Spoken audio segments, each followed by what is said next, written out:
Hello, everyone. Welcome to a new episode of the VYRus Show. And today we have a very interesting guest with us. And I bet you will be glad that this podcast happened because I'm very excited to have a chat with Simon. We have Simon Dixon, and people who don't know about you, Simon, would you like to tell us about yourself? Yeah, of course. Thank you. I appreciate you having me here. My name is Simon Dixon. I'm one of the co-founders of a branding agency called DixonBaxi. We're based in London, but we have a global footprint. So we work all over the world, building strategies, identities and design systems and the implementation of them. And we work with very large scale, we work with very large scale organizations who deal with tens of, if not hundreds of millions of people and often billions of people. So our client base is anybody from a kind of football club to a health tech brand to entertainment, technology, lifestyle. So it covers a lot of different places. And there's 57 of people in London. And then about 90% of our work is international and about half of it is in America. Interesting. So, big fan of your work. People who don't know about you, I should tell, like, what are you doing? Why are you living under a rock? I would say like that. But if you don't know about Simon, I would highly recommend to go and check out his work. We got such great projects and such great clients of you. So, if I'm not wrong, we have been working as a designer in the creative field for more than 30 years. Yes. How, Yeah. how has it been? How has it been? Because I'm very young, I'm It's, 24. it's, it's, So it's, it's it's, more. yeah. How long have I'm, you been working? I'm 24, so it's been, I don't know, it's been like Okay, 4 or 5 years. great. So yeah, I've been working considerably longer than you've been alive. Yeah, Yeah, please. I've been working since I was 19 professionally. Okay.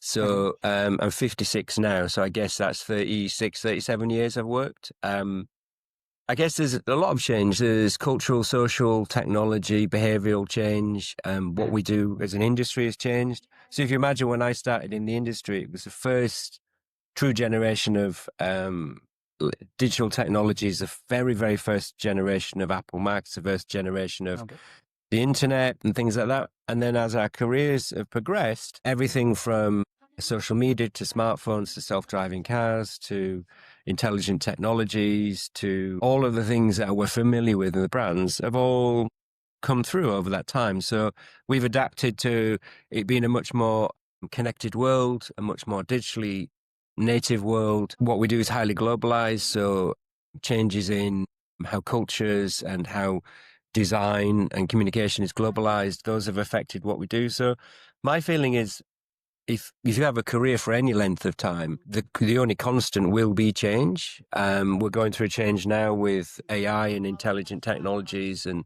how they're going to apply to our systems, and also going through cultural change. So yeah, my feeling is if you turn up with whatever skills and mindset and desires you have and then tackle what you're faced with, whatever the situation is, you hopefully remain relevant. And that's the interesting thing for me, is making work that is useful and meaningful for people and is useful to the people we design for. And I mean the real audience, not just the client. So that's what I think about when I think about change. Okay, interesting. I can't imagine how things can change in 30 years, but in the recent times when I started and when the AI came, it has been a drastic difference. Like when in India, it is also different from the whole world. So the design in India is very, very different. Yes. People don't even take it seriously. Even my parents don't take seriously in the initial part. So I had to convince them to, okay, this is a good thing. And I have a degree in engineering. So I don't have any degree in design. And there are a lot of people in India like that. Neither do I. I Okay, don't either. interesting. Interesting. So I noticed one thing when I was doing a bit of research on you, that you have been talking a lot around design, like before you started DixonBaxi or even more than that. You have been doing podcast design talks and a lot of bunch of these things. Is there any specific reason you're doing that? I'm generally curious about that. Why do I do it? Yep.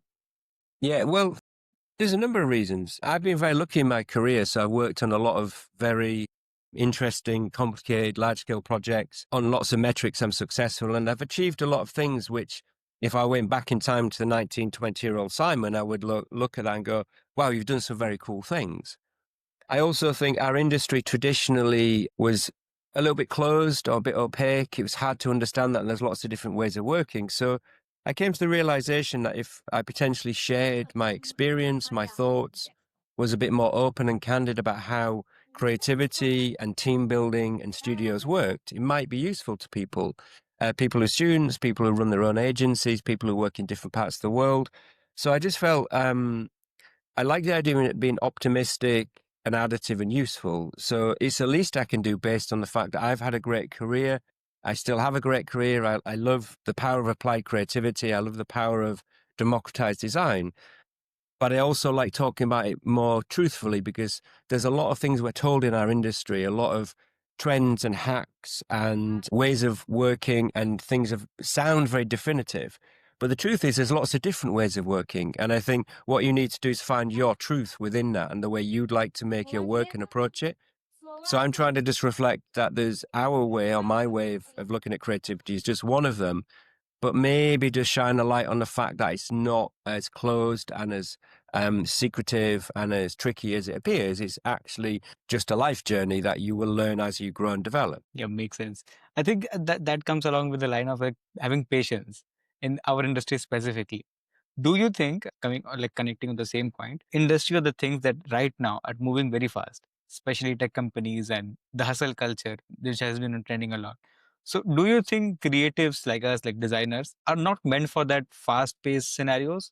How has been your thought on that, experience on that? Yeah, there's a couple of things at play there. There is the Yeah. underlying thing of the noise of the industry and the things that you talked about, hustle culture Mhm. and things like that. A lot of that is very performative. It's not actually real. The truth Okay. is, we're in a delivery-based industry, and we're also at the edge of where change is, and we're also in service of things which meet the world for people. So that makes our industry very high energy. It's right at the edge of where progression and change happens. So that can feel unsettling and it can feel like it's going quickly. But of course, if you think about how we actually work, we listen to the client, we understand the brief, we gather insights, we develop strategies for the work, the ideas, then the work, then its form, its craft, then its application. That is actually quite a long process. It's not a fast process. So I think sometimes people fall in love with the idea of efficiency and speed and tactics and widgets and technology. But I think the great creators think about meaning and use, the benefit to people, and the ideas that drive that, and then the craft and quality of how it shows up in the world in a way that is helpful and useful and exciting and delightful for people. So um, it's a good and bad thing. I think the positive thing is I'd like to be at the edge of change because I think it's more exciting, more interesting, and it means you're more relevant and useful. But you just have to get used to the fact that you can't just sit and rest. You'll atrophy. Mhm. So you have to constantly learn. And I think curiosity in the world, actively learning, knowing that you're growing is a really positive thing. And our industry is very dynamic relative to other industries. And it has great opportunity for people to grow and develop and be very self-determined in the way they do things. So that's what I focus on. That is interesting. But personally, like in my experience, not a lot, but still what I have experienced is that creativity, or you can say designs, need time, as you also said. So how do you think we should adapt to the hustle culture, the fast-paced industry right now? The whole world is fast right now. So everything is moving very fast. It's contextual. It always feels Right. fast. Okay. So it feels fast to you because you're entering the Right. industry. So you're Okay. figuring out your place in the industry, you're developing the first phase of your career. So as you meet the world at any given time and you're working in an industry which requires you to learn a lot, constantly create things, constantly hit deadlines, constantly be useful and make things for people, that there is an energy to that. So you're in an environment that creates that energy, and it's always like that. Of course, Mhm. technology has sped things up, but it's also sped up our ability to deliver the work. So what you get is the technology speeds up the communications and the systems and the processes. So you're expected to do more in less time, but then those technologies and systems and processes allow you to do that. So we can make more now in a shorter space of time than we could 20 years ago, but because we have powerful systems and techniques, technologies to allow us to do that. What you have to do is still root back to the ideas that drive what you do, the insights, the meaning, and the duty of care for the work. And if you think about the whole process, you can slow time down. You can think about what you need to solve now, but its effect the medium term, but also look to the long-term benefit of what you're creating. And if you take time to understand those things, it slows the process down. It depends what you do, of course. Some creativity is highly mechanical, some is very conceptual, some is insight-led, some is very spontaneous and intuitive. Culturally, it's different in different parts of the world. But the basics of it, roughly the same. It's just that different industries and different locations have different versions of that particular truth. And the idea is you just focus on the version that you want and realize that you're part of an engine that is very dynamic. And that's a really cool thing if you can be part and present of that. Okay, never thought it like that. Interesting. I think that is going to help me do few things, and people like me who was listening to this podcast definitely do things differently, because we are always at this conflict of like we need time to think better, or we need time to deliver the best thing, or You otherwise have someone else will do it. Yeah. you have lots of time. You have loads of Okay. time. There's a perception people don't have time. Well, we have Okay. plenty of time. It's just how you choose to use the time. So you've chosen to do a podcast, and I learn from this and you learn from this. So this is a really beneficial thing. But you might be watching the latest box set on Netflix, or you might go for a run, or you might go sit on a bench and think about something. So we all have lots of time. The reality is, it's what you do with the time. I think a lot of people spend time on things that are not necessary to get in their end goal. That's what we're saying about the noise of the industry. There's a lot of baggage. So if you just imagine, if you just took a moment in time and said, right, I'm going to take all that baggage off me, all the heaviness and all the concern, the worry about the future, the worry about what the industry says, the worry about speed, and just say, in this moment, what am I doing? And be present, you'll be amazed how you can slow time down. Because what's happening is people thinking about too many things at any one given time. You don't need to. Just think about the thing that you're doing in any given moment and be super present and be aware of the things that are going to happen. And you can definitely control things a little bit more. I think you just wrote about this on LinkedIn also. I read the whole post. Living in the moment. Yeah, Yeah. it's not just living in the moment. It's being present. And if you're present, you'll hear more. You'll listen to people more, and you'll grow and develop your understanding of how creativity works. And the more experienced you get, you can slow time down from that experience. So to me, things are moving quickly, but they also feel slower because I have more reservoir of experience to draw on. I can, in a sense, slow time down that way as well. And that's one of the benefits of experience. When you're starting your career out, it's about self-determination, finding your place in the world, finding your voice and the first stages of your career. And that can be quite unsettling because you have to do a lot in a short space of time. And you just have to be aware that everybody goes through that and just try and find a version for you that allows you to be the best version of you rather than a generic version of what the industry tells you. Okay. I think we I personally need to frame that here. So Yeah. that is a very good quote, man. Thank you so much. So moving ahead, coming back to about you, I heard in a podcast from you that you started an agency right straight out of college, like 1920. So how was that? What went wrong? What went good? So tell us about that. Yeah, it's well, it went well in the sense I'm sat here now and I'm Okay. fulfilled. So obviously it went well. And that's how I judge anything in the past, which is I'm sat here fulfilled, and I, to a degree, I control my own destiny. I work with amazing people. I get to do something that I really enjoy. It's difficult sometimes don't get me wrong. It's very hard running an agency, but I love what I do, and I love our industry, and I love creativity that's professionally applied. So I think whatever journey I went on got me here. So that's a good thing. I think when I was 19, I was just keen to make. I've learned by making and doing rather. I didn't go to university, so I did a provincial design course, and I enjoyed making, and I love design very passionately. So I wanted to make it, and I found out the truth of how I make by doing that. I was obviously too stupid to realize that I shouldn't run an agency when I was 20. I heard I had no about this. Yeah. experience, but it doesn't matter, does it? Because there's lots of different ways of doing things, and I look back if I ever think about it, which I don't genuinely unless I'm asked the question. I think of it very fondly because it introduced me to the world in a very self-determined way, which is it was for the joy of creating. That's why I wanted to do it. It wasn't for anything else. And to a degree, our industry is a lot simpler then because there was no connected internet. You couldn't see everybody's work. And if you think about it, there's millions and millions fewer people doing design. There was no product designers, there was no digital designers, there was no infrastructure, no social media like now. So you could just make work and then you shared it with the world, and the feedback was slower, but you would get a sense of what your place in the world was. And I used to like that. I could make something, see what people felt, and then react to that. But the basic joy was in the making, and that's why I did it. Joy of creating things. Yeah, and I still enjoy it now. It's like, that's why I do it. I was about to ask that. Are you planning to continue this for the rest of life, like for the future, or are you planning to retire at some point? That's a slightly impertinent question because that's assuming that I'm going to age out. So, but I'll forgive you that one question. Okay. You need to be careful that you don't view people by age. Okay. Because if I judged you on your age, it could sound very condescending. And the reverse applies to people who have deep experience. So I have deep experience, but it's not an experience that runs out.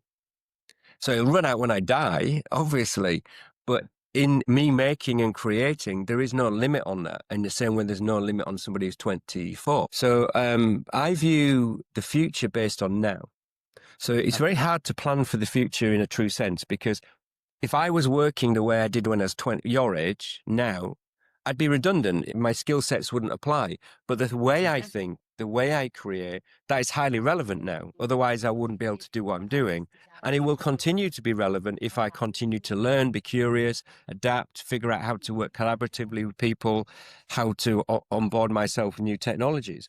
But what drives me is how I think, how I apply my creativity, and how that runs through the systems of our creativity.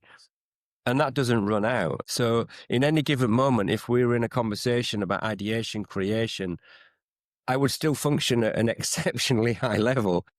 Okay.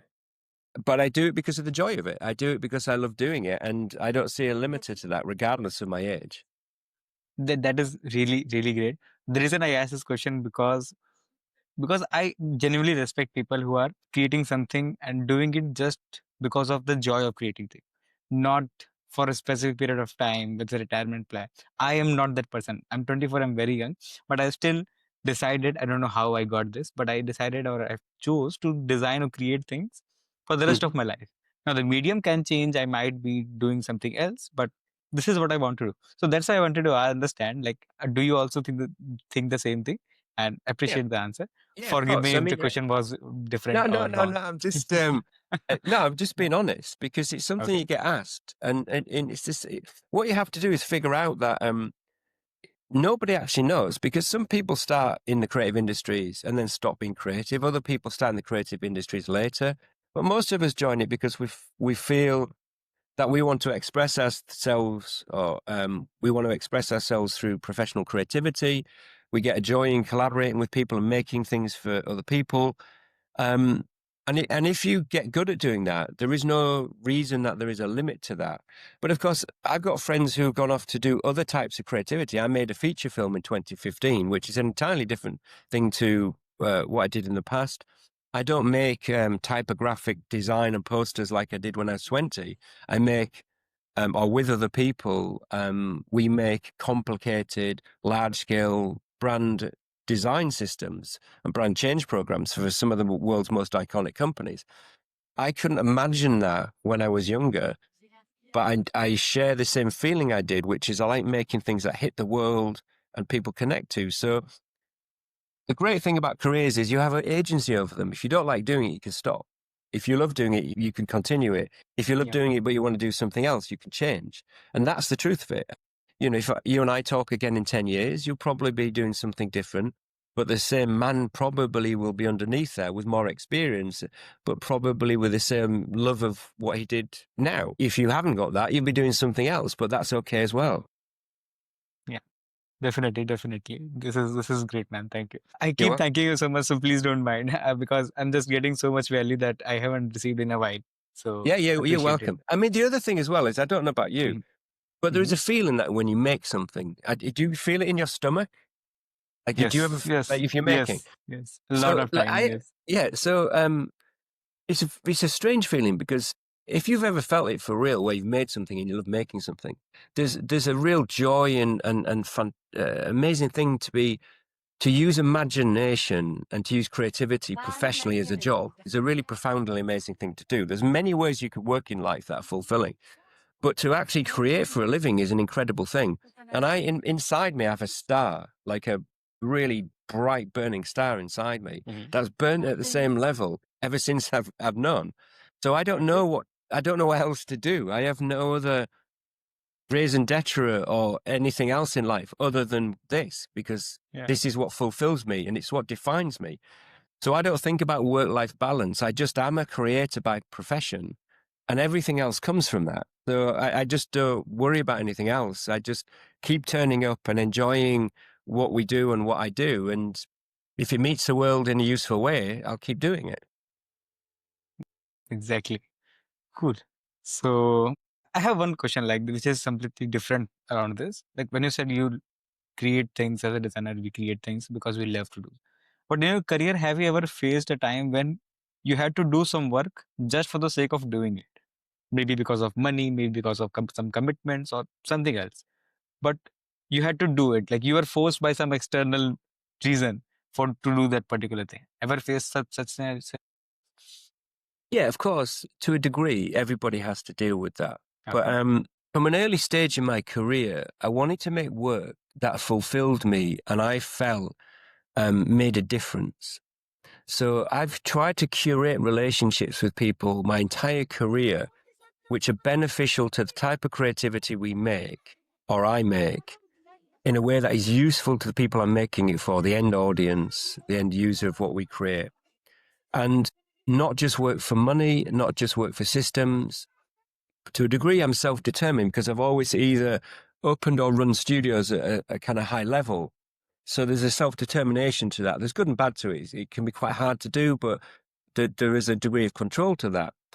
So we don't take on work just for money. We don't take work on for structural reasons. We've built a business which is financially strong so that we can continue to turn up in the world that's really useful to the types of companies that we serve well and make work that serves the end user well, and not just do work for the sake of it structurally, because I think it's a shame if that happens. I understand why it happens to certain people, but we made those choices very early in our career that I would rather go without something when I was building my agencies to do the work I wanted to do to control the future. So making choices early and curation of your direction future-proofs you. So now, many, many years later, it becomes a self-fulfilling prophecy that we don't have to do that type of work. Sometimes you have projects that don't go quite as well as they should do.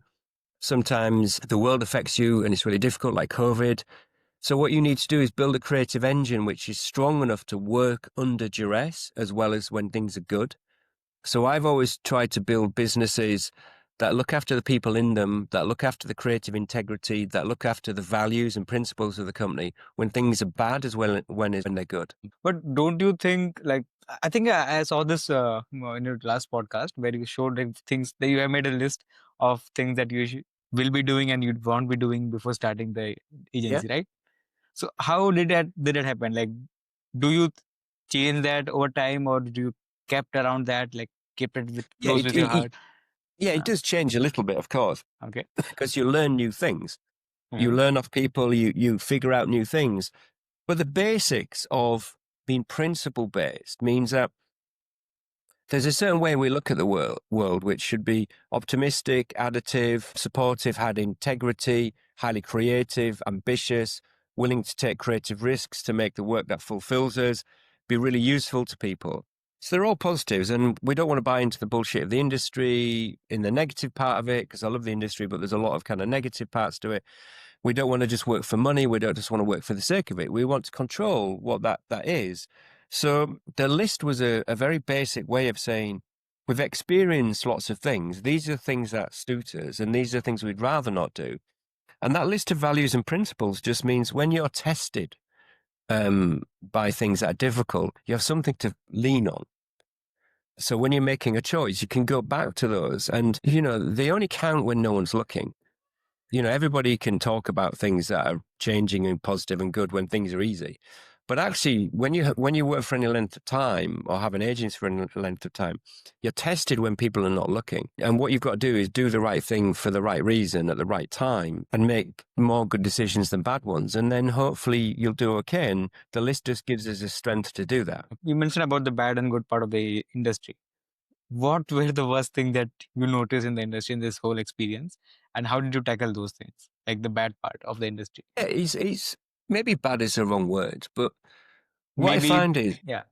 yeah, what I think it is we hear a lot, see a lot, and interact with a lot of things where people speak with a lot of definition about certain ways of doing things, or other things are maybe a bit opaque or difficult to see.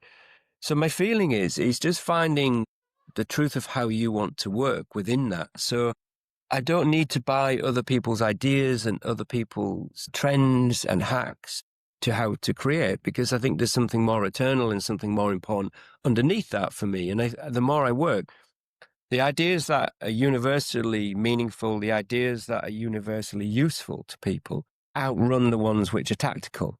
So that's just how I see the world.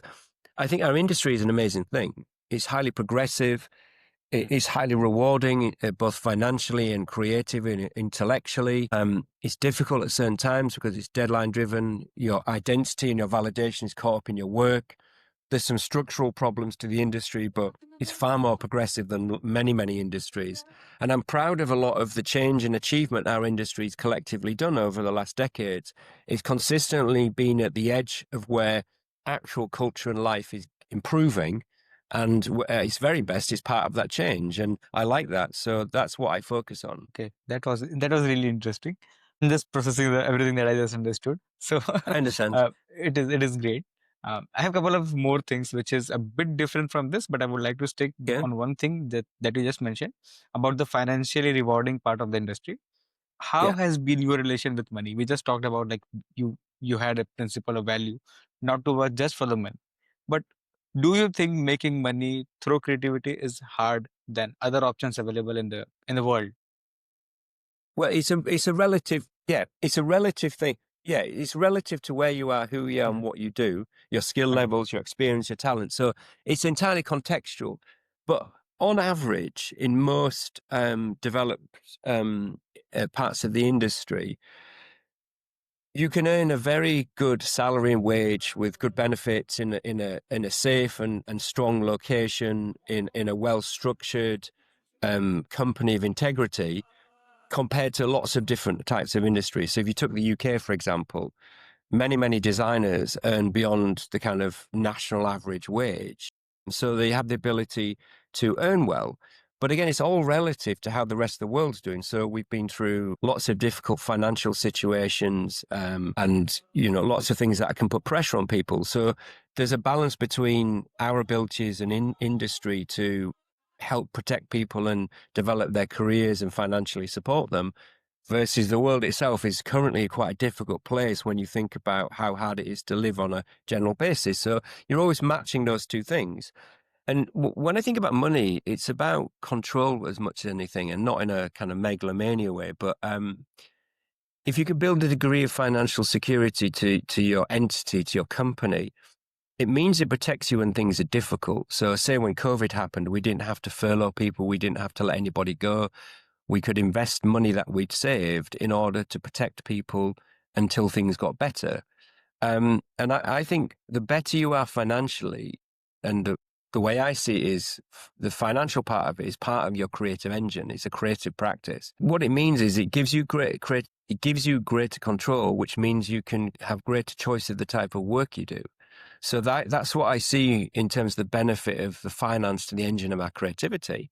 And then, of course, I'm very privileged after working many years to be in a financially secure position. But that's not really what excites me or gets me out of bed in the morning. It's creating things is what does that. So we have a thing which is people first, making sure you protect people, have integrity in that, and you look after people. Then it's creativity, because if you look after the people and get them in the right mindset and they're secure, they'll make better creativity. If you make better creativity, you'll be happier, more fulfilled, but you'll get paid better. So that's the way we look at it. But has your a relationship with money changed over the time, like when you started and now, and the whole Yeah, time of period course. between Yeah, this? I have more money on a basic level, of course. That is for sure. But how I- you treated money or how you valued money with respect to the creativity, with It's the respect to the same work. thing. It's the same thing. When I had nothing, I had no money whatsoever when I started. So I worked 3 other jobs. I cleaned a bar, I cleaned court cells, I cleaned a bank, like in 5 in the morning, at 9 at night, so that I could work during the day when I had no money to build the agency. And then once I started getting paid, I could reduce that. But I've always had a focus on the quality of the work and the output of the work, because my belief was, if I and we got good enough at the work, we would be paid. And then once I was paid and I could, rent a house, have some of the basic things in life, enjoy life a little bit, then that obviously became easier. And then I just continued to focus on the effect of our work, and the money is an outcome of that.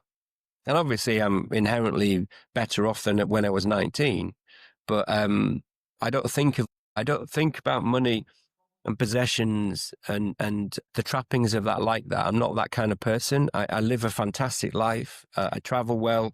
I'm very, very fortunate on many, many levels, but that's not why I have a business or why I do what I do. That's pretty interesting to hear in this century, in this economy, because most of the people are interested in the money, or you can say the financial stability part. Yeah. It makes sense Along, early on as well. When you don't have anything, you need to get something. So it's about the financial imperative. It's different for me because I've had an extended career, so I've had the ability over time to do that. But there was many periods where I had no money and it was very, very difficult. And when you have no money and when you're first getting into the industry, stabilizing your life, figuring out your place in the world and how you financially navigate the world is incredibly difficult. Yeah. And that's always the case when you enter the industry. So a focus on making sure you're in an environment which teaches you and grows you and gets you the basic skills so that you become part of the fabric of our industry. And then the better you get, you start to be better paid and you get more control over your career. I think all of those things are really important. And the decisions you make early on should focus around a version of that suits how you want to work, and you're not just subservient to a creative engine and an engine that's just making money. It's something that will teach you the skills of how to get great at creativity. And then if you learn those things, you will progressively earn more money. But the first phase is very hard. It always is. It was, I went through some very difficult times early on where I had nothing. But I think that's just the nature of things, and you just have to try and get through that to the periods where things improve, and they do over time, of course. It's never 100% easy. It's always difficult, but a focus on the work and the quality of work and getting better at what you do and making choices, I think, can help that. Would you like to shed some light on some incidents or some specific things that helped you to get out of this tough phases in terms of finance and money in the past or in the recent anytime? Yeah, I mean, a lot of it was just I just worked more jobs, so that's what I did. So when I had no money, I shared a house with people, so I only rented one room. I didn't have any disposable income, so I never had a car, never had extra things, so I had to go without for a very long time in my early career. And then I worked other jobs so that I could pay the rent and kind of basically get by. But what got me through that was the fun of working. So I would always be, when I say working, I mean on design. So when I'm creating, I feel really alive and excited and happy. And I don't need a lot of other things. So I just went without and sacrificed certain things when I was younger and in difficult periods. And I would do the same now. Anytime we're challenged with difficulty, I would take whatever money we have in reserve and use that to protect us for the same reason.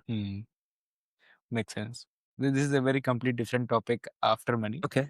Long-term relationships with your clients. If I'm not wrong, MTB was a client for more than 30 years. If I'm not wrong. Yes. Yeah. But on and off. So on and off. Okay. I've worked with MTV for definitely 30 years, but in different countries, different locations, different projects. So it's not continuous 30 years, but on and off. And some of our clients we work with over a decade. So we have like DixonBaxi, we have a long tail relationship with many companies. Again, we work with them on and off, not in every single thing that they do, but yeah, we have longer tail relationships.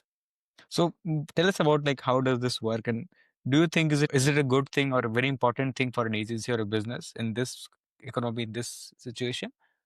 Yes, there's many benefits to it, of course, because if you have a sustained relationship with somebody, you learn how their business works, their company works. You learn the culture and the structure of how that company works. You gain knowledge. So that means you can be more and more useful. The thing that an agency brings is objectivity. And what the clients bring is expertise. And it's that combination that creates the magic of creativity. And if you keep rejoining in that relationship tactically and specifically against fresh challenges for the business, you can remain useful as an agency and you can build sustained relationships. Often clients come and go as well. So we've got relationships with people who've gone to different companies, but you still have that kind of relationship where you stick with them.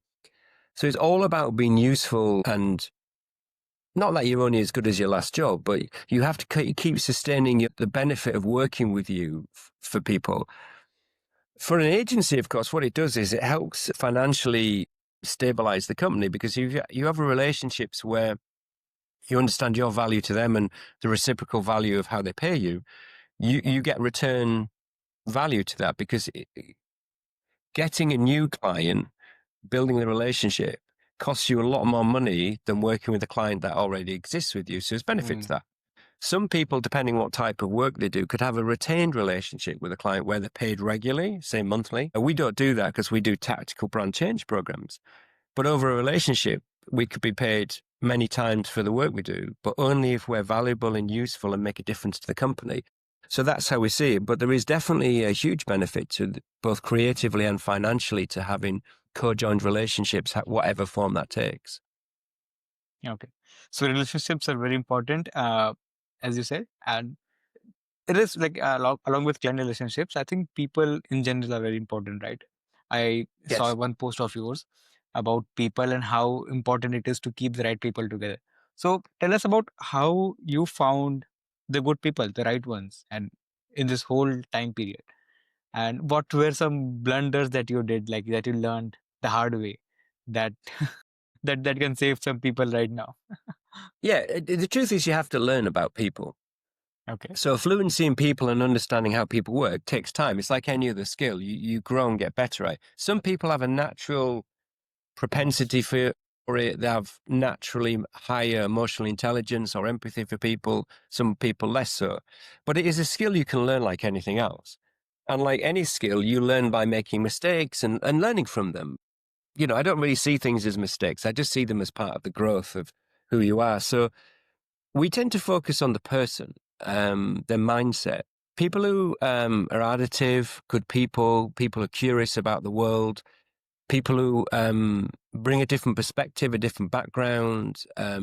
They bring opinions and ideas. They're different styles of people, you know, some quiet, some loud, lots of different kind of backgrounds and lived realities. And if you get a mix of those right, and you get somebody who is really passionate and curious and driven about the thing that they want to do, and is open and receptive to learning, and can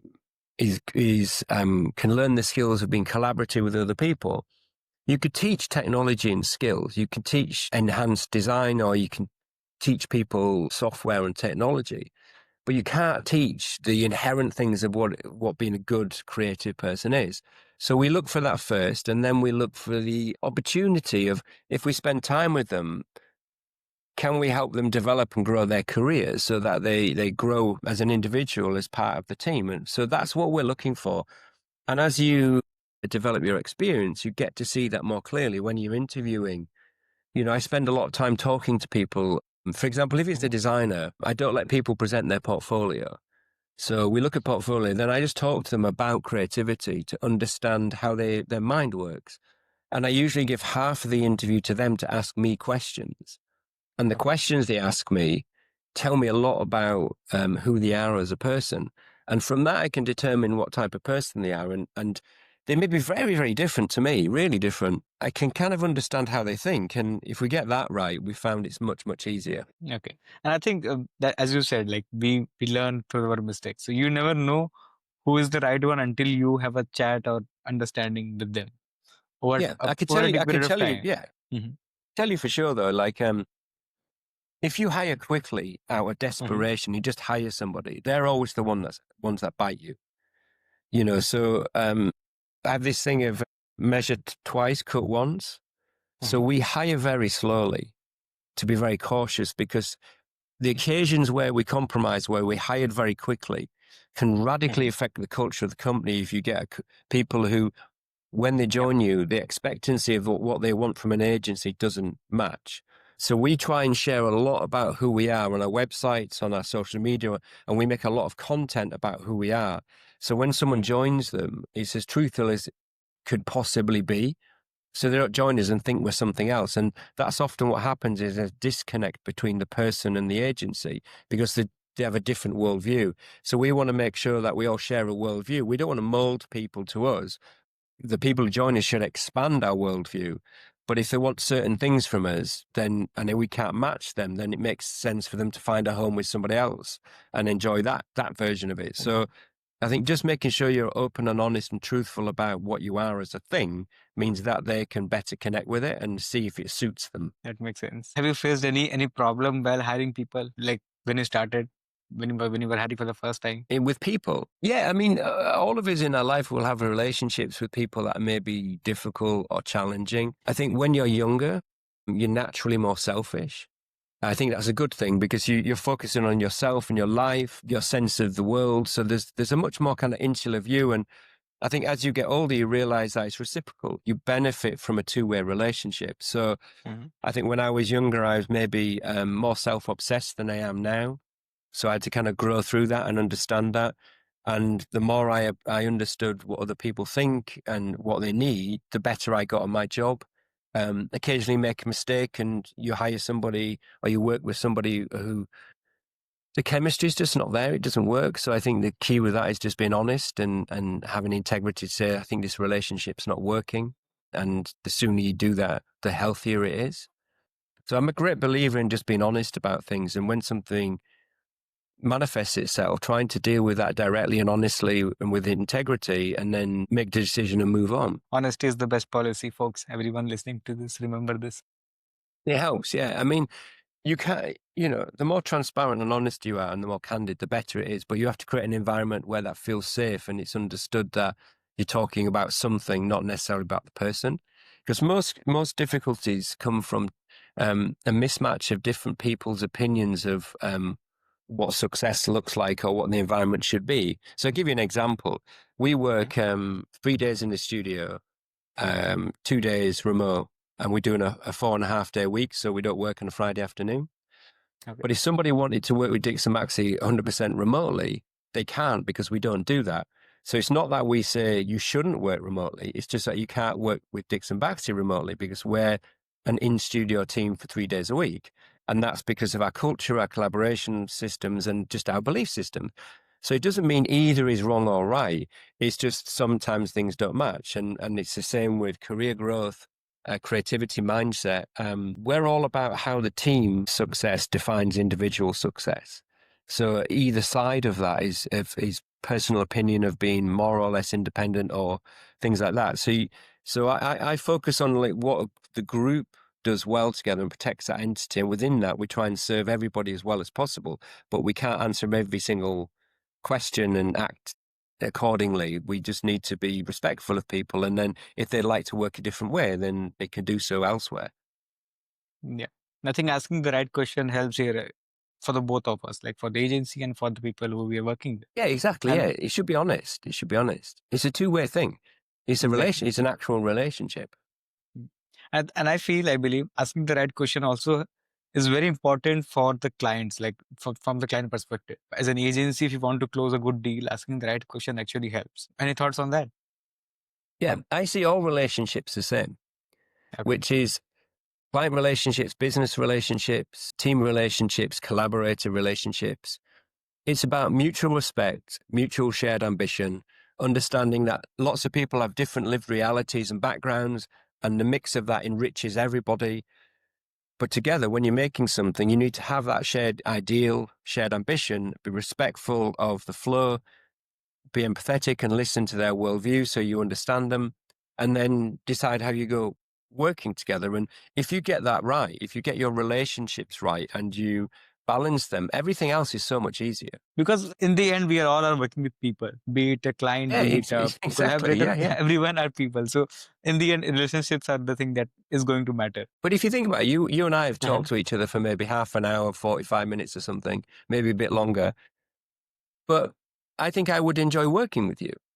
I think, I would enjoy working with you. You're very smart. You're very articulate. You ask interesting questions. You care. So that's what you're getting to really is it's like, if we work together, we might not necessarily work together all the time, or we might, but it doesn't really matter. What you're looking for is like a kind of connection. And if you have a connection with somebody, then you can do something with that, I think. And you can be respectfully understand how both of you will benefit from that, or the groups of people benefit from that. So it massively simplifies things if you get that part of it right. Really appreciate it. Thank you so much. Yeah. So I got few things about DixonBaxi. So I keep seeing about Remix, which is your book, right? So Yes. would you like to tell us about that? Because that looks very interesting and I'm been curious about that. Yeah. That's something, it'll go on sale next week, actually. I think next Thursday. Okay. So it's a 500-page book, which we've printed and will publish and sell online. We've made lots of books over the years because we enjoy making things. They're fun. It's something I personally worked on as well. So I was interested in making something just for me to enjoy a level of creativity. So on a personal level, it's something that I've been involved in. It's good fun. But what it really is a kind of, it's like a moment in time. It's a snapshot of all the kind of working behind the scenes of the work. It's like a textural, almost like a lookbook of all the texture of our work. There's no real finished work in there. You can't necessarily tell what all the projects are, but it gives you a feeling of what the creativity and the energy is when we're creating.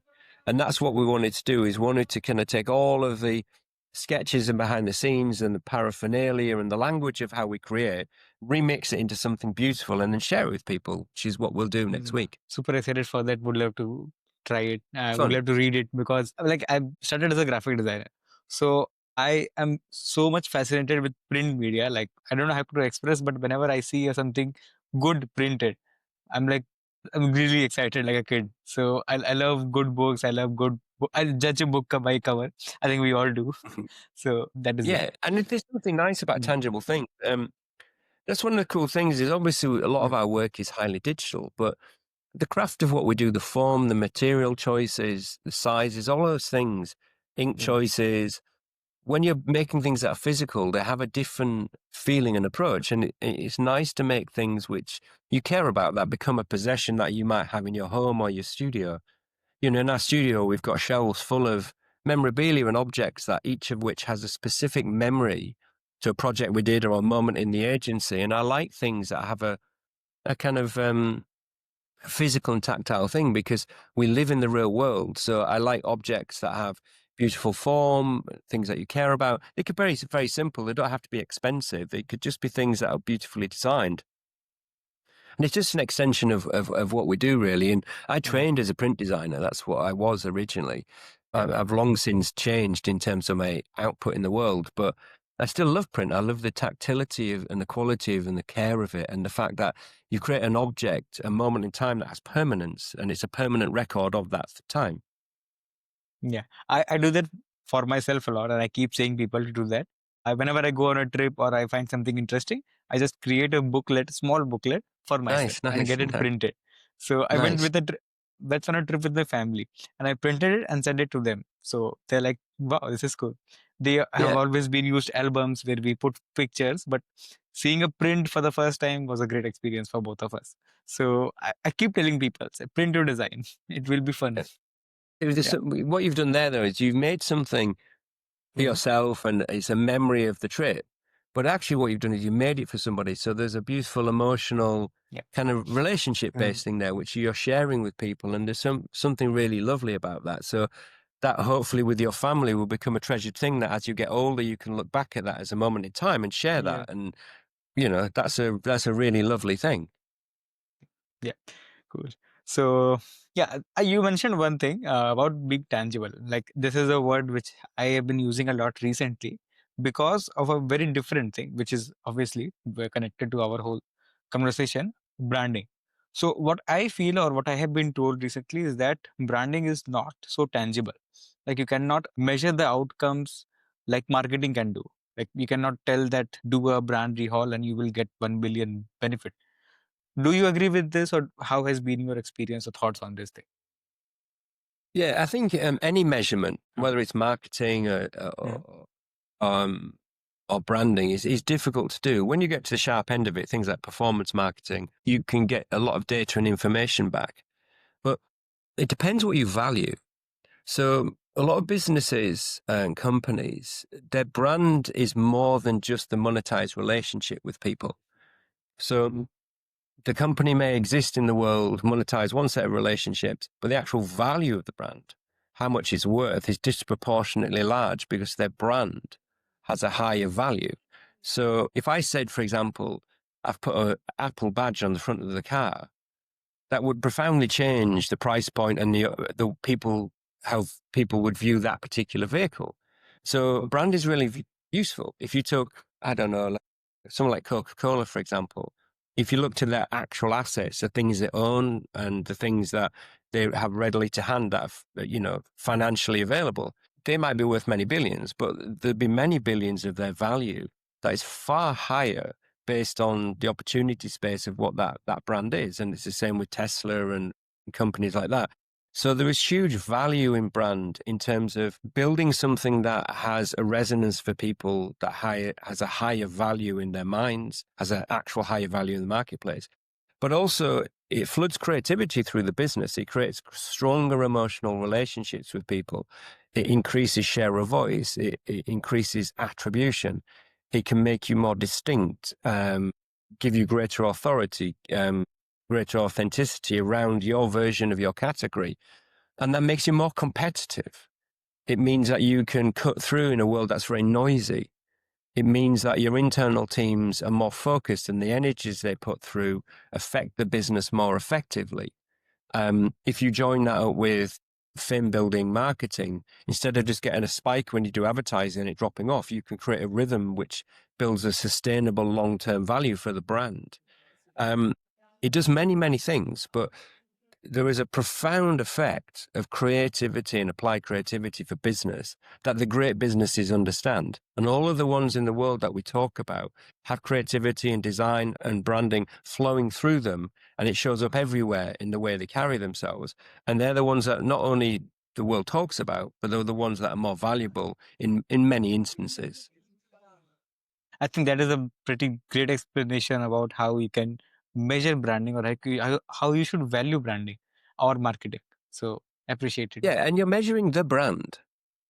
So if you do a brand change program, it's usually aligned to other things like the product is developing or a new content is being delivered or it's a shift in marketplace, it's globalizing or it's localizing, it's reaching a new audience. So all of those things are highly valuable because, for example, we did a project with AC Milan and they wanted to reach new fans and they'd maximize the number of fans they could reach in Italy. They had about 380 million fans. Now they have over 550 million fans. So that 170 million people are new people that can have conversations with. And there's a great value to that. If you think about something as simple as Ferrari, millions upon millions of people wear a Ferrari cap. And then not many people drive a Ferrari and almost nobody owns a Ferrari. But there's great value to that whole idea. It elevates them to a cultural thing which has far higher value than just pure direct monetization of the relationship, or increases the chances of monetizing that relationship in many different ways other than just selling a 200 car. That is interesting. I think around all these brands like Ferrari, we all want to be associated with that. And I think that's how it plays around with the cap and other merchandise also. People love to wear Ferrari shoes by Puma, and similar with BMW. Yeah. Yeah. Well, it's about desirability. People, making things, one level, there's like practical things, utilities, things that are functional that you will have. You'll have many of those in your life, and they'll be essential parts of what you are. There'll be another component of brands and things that you use in your life that are more desirable. They fit into your life worldview. And the job really is to make something that people care about. Because if people don't care about what you do, if people don't understand what you do, if people can't see how it fits into their lives, and it's not desirable in some way, both beneficially but also literally in terms of an emotional connection, then you don't have a brand. Exactly. Emotional connection. And there are so many things that goes around to build a brand. And emotional connection is something that is the most important thing, I would feel. So, yeah. Yeah. And don't forget, you can have negative emotions. So if you're an Inter Milan fan, you will actively dislike the AC Milan brand. Okay. Brands have many different types of relationships. Okay. And I think sometimes when people talk about branding, they're talking too much about the surface, too much about function, and not enough about the creative engine and insights that drive an engine that is consistently meeting the world in an authentic, true, and incisive way that matters for the people that you're serving. If you do, you'll have a decent relationship. And then, of course, you could do lots of different things with that. Okay. You mentioned about negative relationships. Would you like to comment anything on the Jaguar brand that happened? What do you Not think really. went wrong and everything? Any I don't. comments? Not really. It's boring. Okay. It's Cool. boring. I'm not interested in things like that. I think it's performative, and I think it's contextual. I think, it's very easy when something launches to spend a long time talking about something. For sure, if you do anything which is changing something for a reason, some people will actively dislike it. If you do something risk-taking, there's more chance of people doing that. But a lot of the people that are talking about that are not naturally people who would buy those products and services or brands in the first place. They're people who are just standing on the touchlines talking about that. Usually the truth will out. Anybody who is relatively sensible and intelligent and uses creativity well, they will outrun the noise for the first month or two. And then the truth will be out later. And in my experiences, most noise only matters in a short space of time. I think if anybody is making noise and being negative about other people's work, they should take a second and figure out, one, it's disrespectful. Two, they don't have context. Three, they should look at their own work first and get better at that. But four, it's not good for our industry. In a time when things are difficult, what we need to do is support each other, get behind each other and make our industry better. And throwing stones at each other is not the way to do that. Yes. And I keep seeing on design Twitter especially that everyone is throwing a stone at everyone or trolling everyone. So that is a complete different segment of industry, design industry, that I just find it. Who cares? It's like, who cares? Yeah, exactly. Like I'm not on design Twitter. And the idea there's a design Twitter, it's just, again, it's performative. It's expansion, it's in the moment, and it's nothing to do with the true power and meaning of creativity. It's surface conversations that are whipped into an emotional algorithm which services polarized views. And that's not how humans make great work. That's polarized views. Yeah, it feels like rage bait. Like every time I open Twitter, I see people talking about like, this is how $10,000 project should look like. This is how $5,000 branding should look like. And I'm like, why are you associating work with money in the first place? I mean, that's funny. Maybe people are learning from that. It's great. But I think I can tell you for sure, though, like, if you don't look at that noise and you just make work that you're happy with and you think you've done a good job and you're proud of it and it works, then you'll have a very strong career. If you want to deal with that noise, that's also fine. If you want to, share your opinion on things, everybody has the right to do so. But I think a lot of it is a very kind of negative, difficult, polarizing space. And there's a lack of celebration of new and different and change. And there's a lot of performative language about tearing people down, which I think is unhealthy. And I think that's across social media, not just design Twitter. I think it's just not good culturally. And when things are difficult, the world is a great place. It's not black and white. So you need to be able to meet people in the middle and have conversations which are meaningful and useful to be able to change things for the better. If you just say, I'm entrenched and my opinion only matters 100%, and if you have a different opinion, not only are you wrong, but I'm going to shout you down, that doesn't move creativity and culture on. Being respectful and understanding that, even if you actively dislike that. I mean, I don't like a lot of the things I see, but I understand that people have different worldviews. Creativity is subjective. It works different ways. So I think in order for creativity to be exciting, you've got to have difference and subjectivity, and it'd be boring otherwise. Often people, what they do is they mix up feedback that has consent with just shouting at people. If people ask for feedback and there's a loop and it's consensual and it's something that'll add to the machine and it'll learn, I think it's really helpful.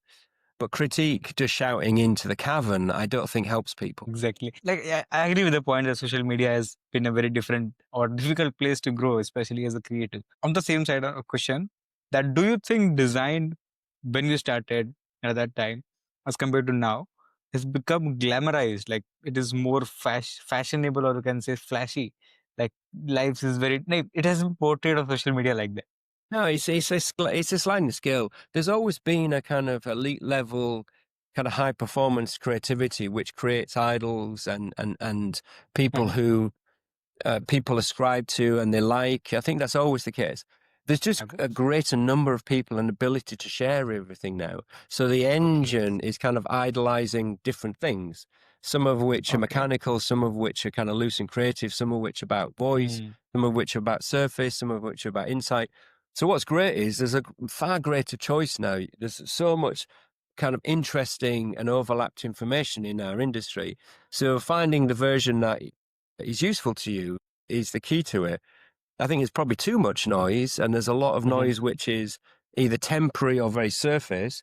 But again, that's okay. You know, if people want to talk about things, I don't mind that. It's totally cool. But I think people always want to find what success looks like, what great looks like, what exciting looks like, what new looks like. Where should I go? What is the direction? That's always the case. And I think the thing to do is, as long as you're doing that in a way that you learn and grow and you don't lose yourself in that, or you don't start to get self-doubt or imposter syndrome or question your Mhm. career or fall back, that's okay. But if you keep looking at the material and you feel you've got to change and then change again and change again because of what other people are doing, then that can be quite unhealthy. So I think as long as you're taking the information on and being part of that and sharing your worldview, and then navigating in a way that develops your version of a career, I think that's really healthy. Yeah, I think we all should learn that, because personally, me, when I started, I was very specific or focused on my own lane. But over time, you get that imposter syndrome, and you cannot fight it. It's not like you can just shut the imposter syndrome off. It happens. It kicks in at a very random night or 2 a.m. and you're like questioning my whole life choices. Like, why do I choose this? There are people who are such great than me. There are people making What such what money. you're doing, but that's the thing. That's not imposter syndrome. What That's that comparison. is comparison anxiety. So what you're doing is looking at the world and saying, how do I stack up against other people? But like I said before, is if you search the truth of who you are, and how you create, and Mhm. take success on your metrics, then Mhm. it's different to somebody else. Because just because they're successful their way doesn't mean you're not successful in your way. And I think that's the thing to balance. So Mm. comparison anxiety manifests itself as things like imposter syndrome and self-doubt. We all get doubt at some point. I mean, that's the natural nature of being creative, because you get lost, you don't know where you are, and that's an eternal thing. But I think that's part of growing and developing. But I think if you have FOMO, anxiety about comparison, if you have overload information, if you try and do too many things at any one time that people tell you to, it can get very overwhelming. So the thing to do is just stop. So switch the noise off, to give yourself time, to give yourself Mm. space to reboot, to be good to yourself and kind to yourself, and find space. Just take some time and then look what's in your hand. What do you have? You have your education, you have your skills, you have your talent, you have your family, you have your job, you've got all those things. So now what do you do with those things? And if you like to get to a certain place, it takes a long time. It takes stages. It's not magic. A lot of the people we see that we kind of say, wow, these people are doing well. It's taken a long period to get to that place. So try not to accelerate to something that you think you need to be, and try and enjoy the moment you're in and really make the most of that. So when you get to where you're going, it's on your terms and you feel good about it, rather than feeling like you're constantly missing out, because otherwise it's a very unfulfilling career. Yeah, okay, that makes sense. Have fun while doing it. I feel that's it. Yeah. And not everything's fun. Sometimes it's hard, but knowing Yeah. that's the case is okay. You're going to get lost, fall down, and have doubt and not be sure, but that's okay. It's part of the creative condition. It's part of being human. To just realize that's part of life, but rebooting to things or resetting to things that matter to you, not a generic version of what the world says it is. Exactly. Success on your own metrics. That is the key, I would say. One thing I would like to understand, one more thing, coming to the business side. I was doing some research around some studios, some of the big studios like Pentagram and all. And we see there are a lot of models for the creative business. Like you can do collaborative, like Pentagram has. Then you can be very specific around art, like Segmester and Wash was initially, and then it changed to Enwash. And then a couple of more like Interbrand who are very specific with the business outcome, business metrics, who quantified the impact of branding. So what was your experience while choosing a business model? How did you do these things and how did you evolve over time? Yeah, everyone's doing the same thing. Everyone's Okay. being paid money to make things. Yeah. So when I started out, it was called commercial art. That was the original title for what we do. So the agencies you mentioned and everybody else have different models based on the scale of their companies. Mhm. But if they make an album cover or an identity for a gallery or an identity for a television channel, they get paid for doing so. So all it is about the monetization of those relationships and then allowing you the creative freedom to make the work you want to make. And you might make choices creatively to work at a lower price point or for less money because you believe in the things that you're creating with the partners you're creating with. You might make money to make projects elsewhere. So you may make money and then you go on a sabbatical or make a book like we do. So you're investing in yourself and your creative engine. But there's a very simple process, which is you existing in the world to work with partners to create something for the world. There's a financial relationship to that. There's a creative relationship to that. That's very simple. And you can do that as independent studios, as part of a network, lots of different structures. But the principle is basically the same. And then it's how you carry yourself in terms of your worldview, your attitude, the types of work you do, who you do that work for, your kind of values and cultural mindset. All of those things affect that. And then, of course, your style and attitude to your actual work. But the principles are relatively straightforward for everybody. And you just need, on a business level, to find your version of how that works. And the more successful you get, in some levels, you might navigate higher in the industry. So you're working on larger projects, which means you might need more people or infrastructure, or you might want to remain small and independent and do fewer projects a year at a certain size because of that. You may grow and change. So you start out as a print designer, then become a digital designer, then somebody does something else. So the way that you hit the world might change. So you just have to factor that there's just many ways of doing it. And basically the system works the same for everybody else. Okay. So you have to figure out what works for you over a period of time, of course. Yeah, because I mean, I don't know, because I've only ever worked in companies that I've been part of running of started. So I don't really know how it works in other places, but I do from talking to other founders and how business basically runs, which is, you just have to figure out your version of how your creative engine works, the work that you suit and you love doing for the people you want to work with, and how you kind of figure out how to get paid for that, and then sustain the business in a way that allows you to keep doing that creativity. And some people appear to have more or less different ideals and structures and things like that. Certain people chase certain scale or types of work, which is totally fine. So my feeling is you can only really control your version of that and make that really good with you and the people you're working with, and try and make that a good entity and make it effective and super creative. And then you should do okay. Okay, makes sense. But do you think differentiating plays a very important role here? Like differentiating in some way as an agency or as a studio, or like same thing in a way, or as a brand or as a design? Like this is a very tricky I question, don't but I would think like to it's, understand. Mhm. I think there's a lot of Mhm. confusion around this. I don't think it's about differentiation. I think it's about Okay. distinction. Okay. So Tell us what. Mhm. it's about centering around what you're good at and what you believe. And if you get that right, you'll occupy your own space. There'll be some overlaps with people who occupy a similar place in the industry. But I think if you just focus on what makes you good at what you do in the way you do it, and you get good at that, and it takes practice to get great, it takes a long time to get excellent or work at an elite level, then you'll build what is your reputation. And that's really what it's about. It's building a reputation for, what people think about you. So if somebody says an agency's name, they will think something. Mm-hmm. That's your reputation. That's what they believe. And that's what you're kind of building and cultivating when you make every decision. But if it's in service of making the work you want to make in the way you want to make it, and making work that is useful and successful and meaningful for people, then your reputation will be built around that mindset. Makes sense. Because I feel there is a crowd. Like, there are people around everything. There are thousands of brands, designers, and then agencies, studios also. So I felt like I have been working silently on my studio, very, very initial stage. So I was told or advised by different people that you want to be different, you have to be different. You have to have some niche or something on that line.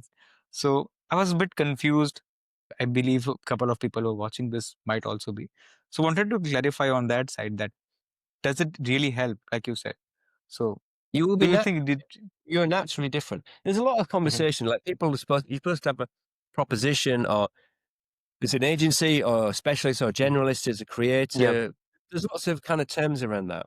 You can be anything you want. There's room for everybody. So, if you judged me, like Mhm. me and my agency, against another agency, we wouldn't stand up very well because we don't operate the same way they do. So it's not about differentiation. I don't see it as Mhm. differentiation against other people. It's distinction for the things that deliver against what we believe Mhm. and makes us great at what we do. And I don't want to be competitive with other people, and I don't need the noise of what other people are doing. I'm just happy doing what we do if we do it well. So just be wary about being pushed and cajoled into space, which is what other people's opinions are, because you can punch through to be the best version of you. And the thing is, it's like anything in life. It's like music. Mhm. What's your favorite musician at the moment? Imagine Dragons. Okay, great. So Ooh. if I'm a Dua Lipa fan, it doesn't mean the music you like is wrong, does it? And vice versa. It just means that we like different things. And creativity, applied creativity and professional creativity is the same, because you're answering a brief to solve a problem for somebody, and you solve it the Mhm. way you do. But there's also style, attitude, application, craft, imagination, intelligence, insight, strategy. Lots of things go into making that work. And then the work shows up. So you start to shape yourself in the world through that work. And if you get that right, then you'll have space for yourself. That's cool. And if someone's doing something else, let them do that. Okay. Perfect answer, I would say. So one thing I would like to understand on the same thing that you mentioned about music. Do you think what are your thoughts around design and art? Like, do you think both are together? Do you think they go always together, or is it something different? They're two different things. So Okay. art is a form of personal expression, which just requires the person to make something from whatever drives them, whatever their perspective, worldview is, or whatever they like to express in the world, whether it's writing, music, painting, whatever form it takes. And in terms of visual art, that takes many different forms. When you get to what we do is, we're in communications. As I said, you could call it commercial art when I started out, but basically in communications. And we serve people. There is a brief and a problem that needs solving. So they have two different tracks. They serve two different purposes. Um, you can feel artistic when you're making commercial work. You can feel like you're creating, and it's very fulfilling, but you're doing it in service of something, to improve something and to define something for an audience or a group of people. You do that through art, but you do that as a form of personal expression, which is then judged on its merits by the world. So they both are originated and hit the world in completely different ways. That makes sense. Doesn't mean you can't Okay. feel artistic when Mhm. you're making commercial work. You can feel creative. It's just that the Yeah. expression and need is different. Because I feel that this has been one of the most debated topic. Every designer, every creative has a different definition of this thing.